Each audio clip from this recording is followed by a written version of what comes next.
மக்களே, நான் சமீபத்தில் ஒரு திரைப்படம் பார்த்தேன்.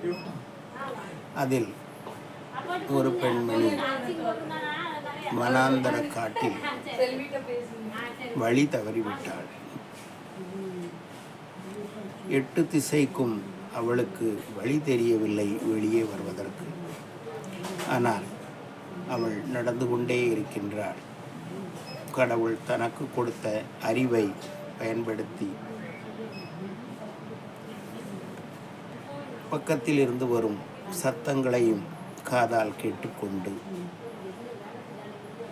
கண் சூரிய ஒளி போல் பிரகாசமாக அங்கேயும் இங்கேயும் பார்த்து கொண்டு, எதிரிகள் யாராவது வருகின்றார்களா, விலங்குகள் யாராவது ஏதாவது வந்து தன்னை அட்டாக் செய்வதற்கு வருகிறதா என்று பார்த்து அவள் கொஞ்சம் கொஞ்சமாக முன்னேறி கொண்டு, நீங்கள் நம்ப மாட்டீர்கள்,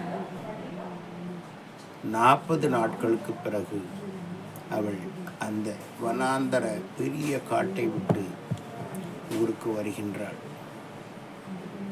படமும் முடிகின்றது. ஆக மனிதன்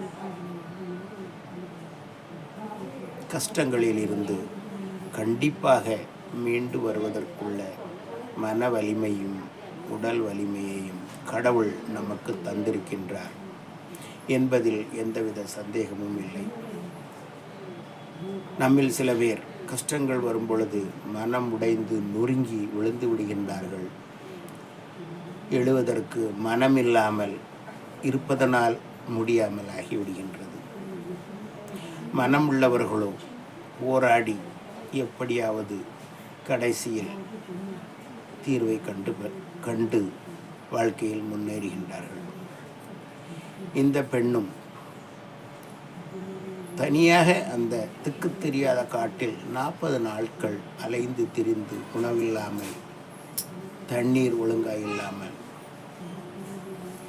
நான் எனது குடும்பத்திற்காக உயிர் வாழ்ந்தியாக வேண்டும் என்ற எண்ணத்துடன் வெளியே வந்தாள் என்றால் நாம் ஏன் வர முடியாது?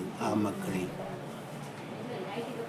என்னால் கண்டிப்பாக என் குடும்பத்தை காப்பாற்ற வேண்டும் என்ற ஒரு எண்ணம் இருந்தால் போதும், நான் வாழ்க்கையில் முன்னேறலாம்.